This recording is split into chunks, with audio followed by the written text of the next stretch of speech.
Four, though?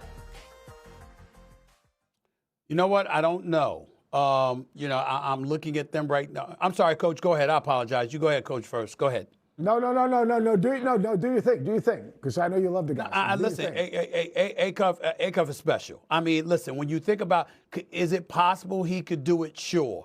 But the region that they're in, the road that they have to go through, I mean, you got to go through Arizona.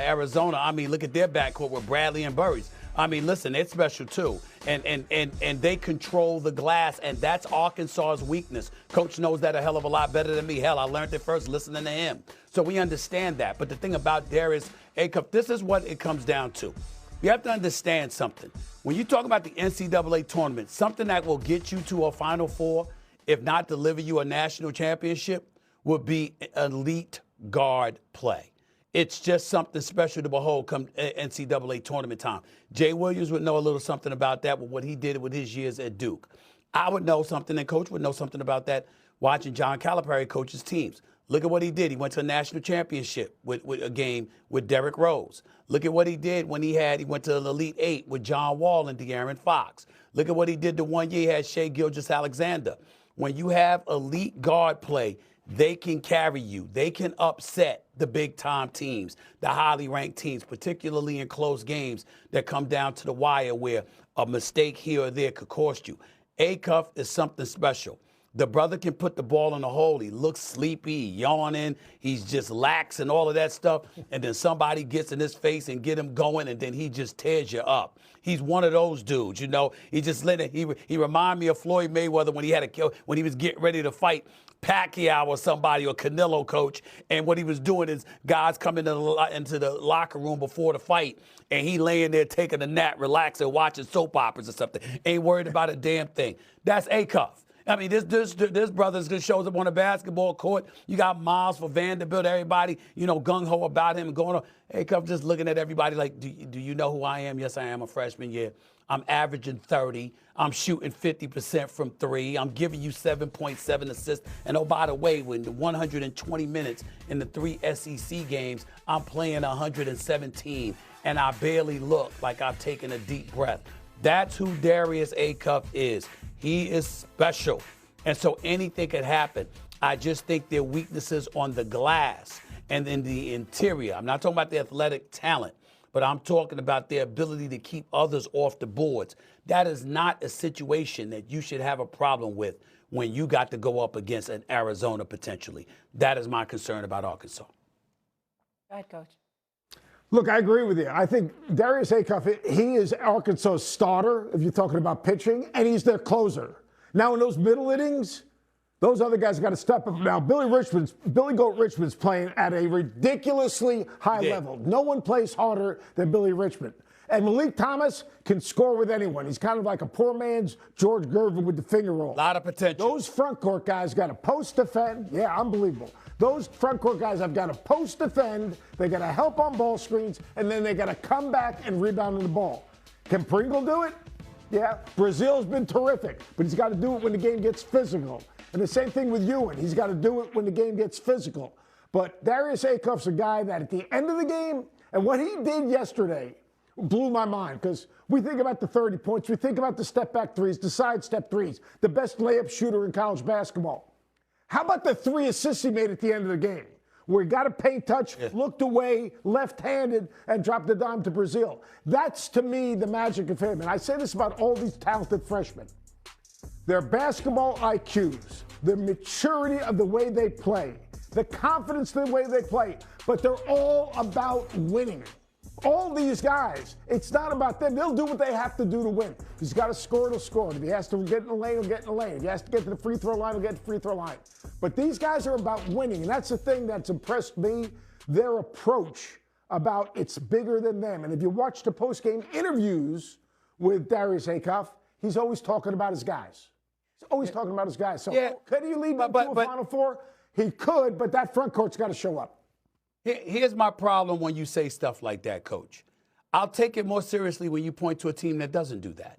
Like, is Duke selfish? Is Arizona selfish?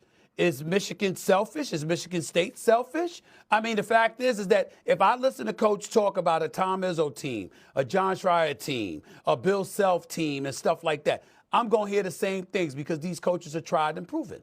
And we all know that. We all know the culture that they build. So to me, Coach, it's not that you're wrong because you're not wrong.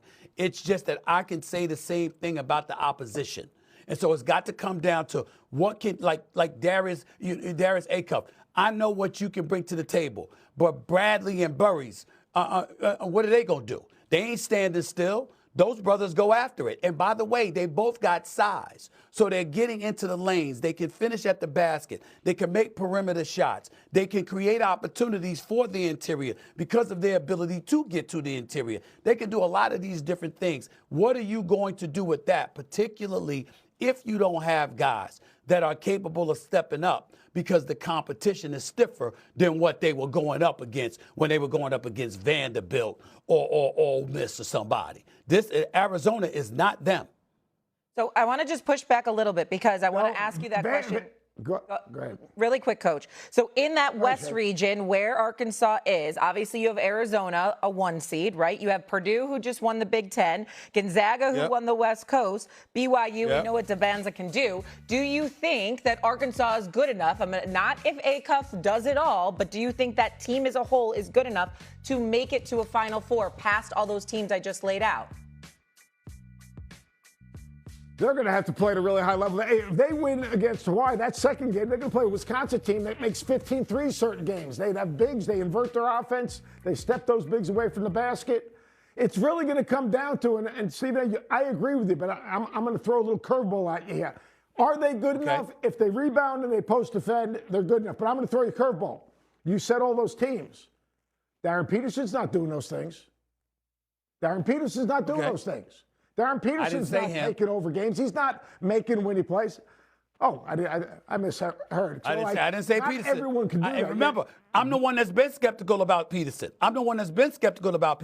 Because I know his talent. But what I question is his reliability. Can you trust that I have no questions about his skill set. The brother is a superstar talent. But how reliable is he going to be? And that's why I love the idea of him in this NCAA tournament. Because when we talk about these young cats, when we talk about Boozer, when we talk about an Acuff, when we talk about a DeBonza, who is my guy, that's my number one pick. I'm just putting it on Front Street right now.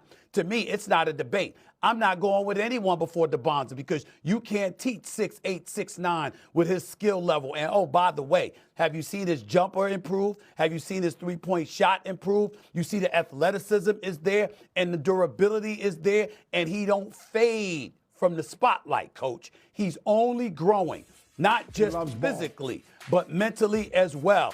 DeBonza is the real deal. As far as I'm concerned, that's my number one pick. I ain't even thinking about it.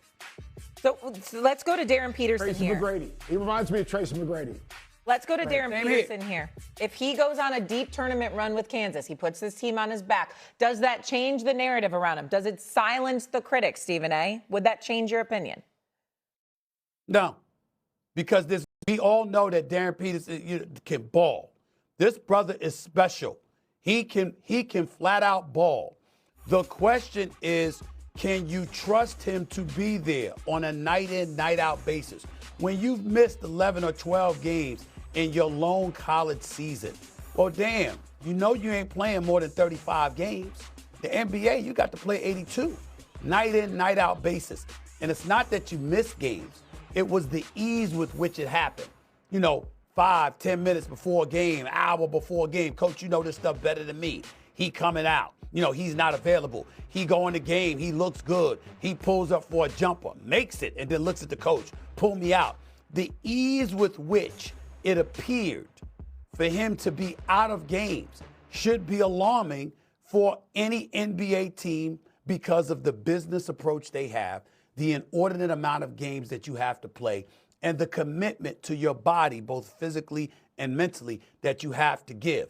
The man is a superstar talent. He's right there with Acuff, Fleming, all of these cats. But I trust a Boozer to be there. I trust a DeBonza to be there. I trust a Darius Acuff to be there. I don't know if I trust Peterson yet. That's my issue. And I'm not saying it to hurt him. I'm saying it to help him. I want him to know, yo, this is how people looking at you. So you got to erase all of that. And I don't think the NCAA tournament completely does it. But if he plays lights out, you understand, and we don't see none of that stuff happening, then sure, it'll elevate his chances, just not completely eradicate the trepidation. Coach? Look, his talent is absolutely incredible. His shot making, like, Steve, you understand the NBA as well as anyone. First and foremost, if you want to be a great player in the NBA, you got to be a shot maker. You got to be a shot maker. You got to be a shot creator, and you got to be a shot maker. You got to be able to make difficult shots. You got to be able to make contested shots. You got to create separation. He does all those things. Here's my only negative on him. And you know what? I don't want to judge someone's health because I don't know what's going on with him mentally, physically, emotionally. The one thing that bothers me that just kind of I have a little bit of question mark, and everyone says he's a good kid. I don't like the way he interacts with his teammates. I don't like the energy and the joy that he plays with. He plays, but I never see him pick someone up. I never see him interact with his teammates. Good play, bad play. A guy makes a great play. Run by, a simple thing about walking up to a guy and slapping him on the rear and say, let's go, here we go. I mean, in the Big 12 tournament, I didn't like the body language. And I've been on Kansas all season long. I've been saying when Peterson comes back, this is going to be a different team. They got to play with him, not through him, but he's got to be selectively aggressive. He's got to know when he can take over a game. I've been all in until I saw the Big 12 tournament. Whether he was unhealthy, he was not engaged with his team. That team's good enough to make a deep run if he's selectively aggressive and they play together and they enjoy the experience together. And that's the question I have for him. And I'm sure that's what a lot of NBA decision makers are looking at, those things, those nonverbal communications like, all right, who is this dude going to be 82 games?